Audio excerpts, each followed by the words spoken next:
This is part two of Saigyo's awesome Nightfall. Here we go. The following poem, most but not all scholars agree, appears to have been composed within a couple of years of Saigyo's Shuki. It shows up after his decision to make a more clean and unambiguous break with the society and culture of the capital. He says Shuki means he went into travel, isolation. I don't know. Having separated from the world, I was at Deer Bell Mountain, Tsukikayama, on the way to Ise. He says Suzukayama, shaking the bell on this mountain. Am I loosened from the world now? Question mark. Can I shake myself enough to know what lies ahead for me?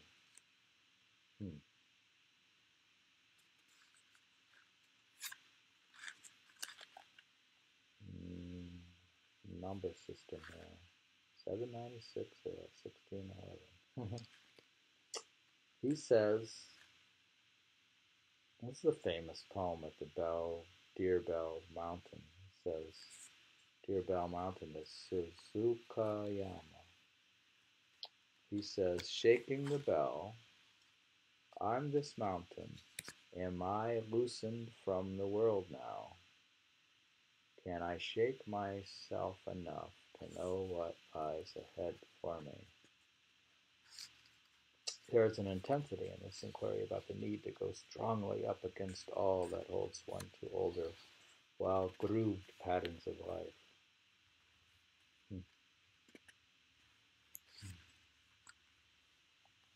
Okay. From the perspective of the capital, Koya was very remote, and Saigyo employed this theme of remoteness as the opening lines in a series of 10 poems. He notes that he wrote them at Koya and sent them to Jakinen, a monk living at the time in Ohara. Jakinen sent 10 of his own poems. In response, Saigyo records that what he sees in this place differs greatly from what would be seen back in the city. Two of the set are, he says, Yama Fukami, poem 1289. Deep in the mountains, sitting upright on moss used as a mat for myself, with not a care in the world, is a gibbering, chattering ape. Now he's referring to the deep in the mountains, sitting upright on moss used as a mat for himself. You'd think he was talking about himself, and then he says there's an ape. Then he says, with not a care in the world is a gibbering, chattering ape. Then he says, deep in the mountains, no song of birds close to what we knew at home. Just the spine-tingling hoots of owls in the night. What do you think of that? Deep in the mountains, no song of birds close to what we knew at home. Just the spine-tingling hoots of owls in the night. I believe we've probably heard that before about the owls.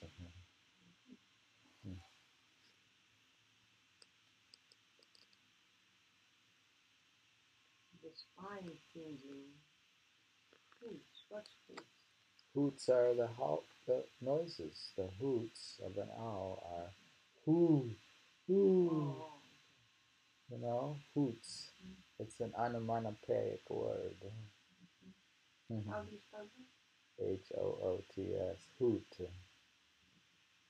Hoo, hoo. Goodness. I have to give English class so you can learn English. I always study Japanese. Are we going to learn Hindi and Punjabi, Sanskrit, and Spanish, and Greek, and while we learn English. Let's see what he says here. A more rigorous practice of Buddhist regiments for both body and mind shows up in the multiple poems he wrote about being on Mount Omini, a site that, in that period, for undergoing severe, often painful disciplines. Kubota notes that these disciplines were to emulate the sufferings of beings in the lower realms of the six-tiered Buddhist cosmology. Hauling heavy burdens up and down such mountains gave one the experience of life as an animal. Receiving only meager provisions of food provided insight into the fate of the hungry ghosts. Being tongue-lashed with accounts of one's every fault and physically beaten with canes provided a taste of hell, life in hell. Saigyo hints at the rigors of Omimini routes in the following. At the place called Ants Crossing, here he says, Sasa Fukami, 1203. Crack of morning, climb from caves in thick bamboo grass beyond the mist. Body now bending along stark rock forms at Ants Crossing. Most of the poems of this place, however, celebrate the results, and these are uniformly positive.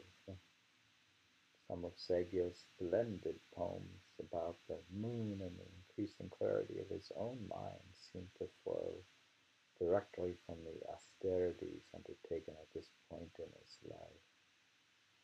On seeing the moon at the place called Shinsen on Mount Omini, he says, Fukaki Yamame, poem 1191, passage into dark, mountains over which the moon presides so brilliantly. Not seeing it, I'd have missed this passage into my own past. Then he says, Suki Sumiba, 1193. So brilliant a moon up there that the clouds have sunk down into the valley, urged along by winds sweeping the peaks.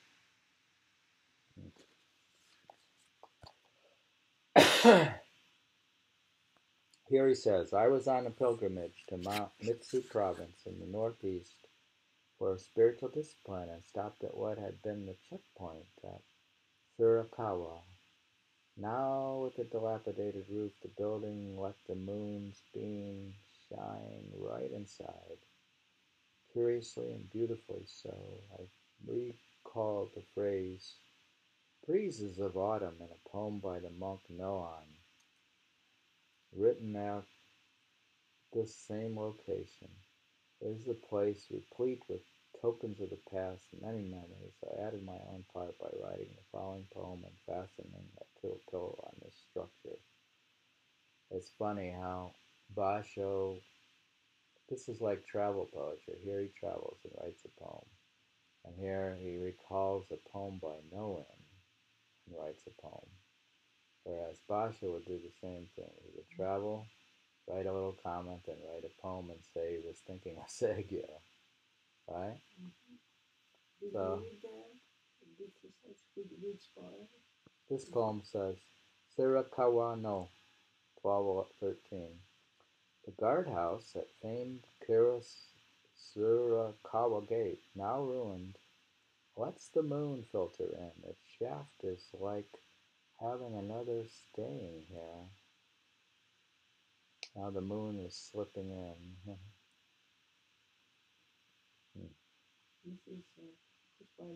And then he says, I recall a phrase from the breezes of autumn in a poem by Monk Noan, written at this same location. Whose poem? That's Saigyo's poem. Saigyo wrote this comment. He says he went on pilgrimage to Mutsi province. He recalls the poem written by Noan and writes this poem. The whole thing? The guardhouse at famed Shirakawa Gate, now ruined, lets the moon filter in. Its shaft is like having another staying here. Much current interest in this poem centers around whether or not Saigyo was aware of rumors in the capital just then that no one may have never gone on the pilgrimage north and have composed this poem with a figurative persona while he himself was abiding in the capital. Concerning another person in the past with a shaky reputation, Saigyo wrote the following poem with an extensive head note. It's a head note to the poem. Extensive head note. Following the province of Mitsu, I came across an unusual looking grave mound. I asked whose it was and was told that it belonged to a middle captain of the palace guard. When I persisted in inquiring exactly who this person might have been, I was informed that it was Fujiwara Sanitakata. I was deeply saddened. Even before learning the details, I had sensed the pathos in the scene of forest, shriveled, pompous grass so fragile it was almost invisible. Later, in trying to express my feelings, adequate words were almost unavailable. Kichi Mo Sanu, 872-793. One part of him escaped decay, his name. Still around here, like this field's withered grass, my view of the relic he left. Remember that thing about the grave? Mm-hmm. Of course, this must be a different translation. But read what he said about the moon. Before? Yeah, the poem. The prior poem? Yeah, the moon. That's the thing. The moon says the shaft lets the moon filter in. The moon was coming in because the old gate was ruined. Yeah, after filtering. Its shaft is like having another staying here. What do you mean by staying? Staying. Oh, that will stay there. Somebody else there. The moon. Oh. I don't know. Somebody. S-T-Y. S-T-A-Y. Stayed there. S-T-A-Y. Hmm. Hmm.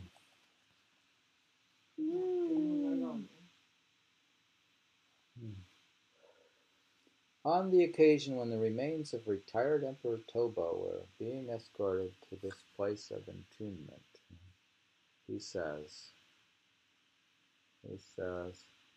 different from places your majesty visited before, tonight's sad final journey in this world takes you far beyond the world itself.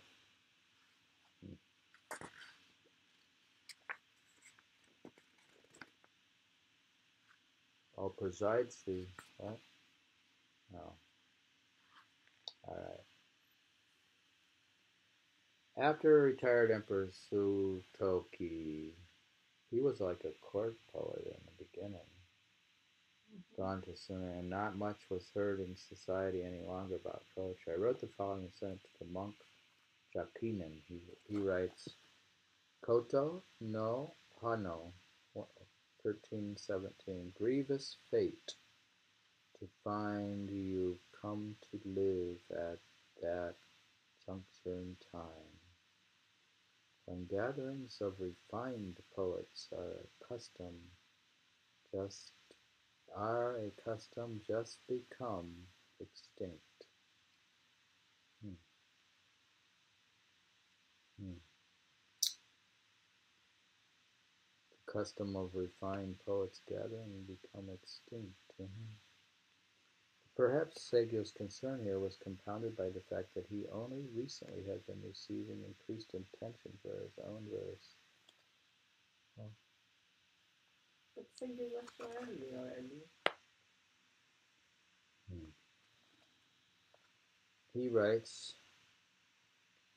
Seigyo writes, so then, it's the one who has thrown his self away who is thought the loser. But he cannot lose self but he who cannot lose self is the one who is really lost. Is that a good poem? I like that one. It says here it says, okay, he says Saigyo's poem, which follows, pursues one of his favorite themes, the paradoxes and problems associated with goodness. Oh my goodness, what happened here?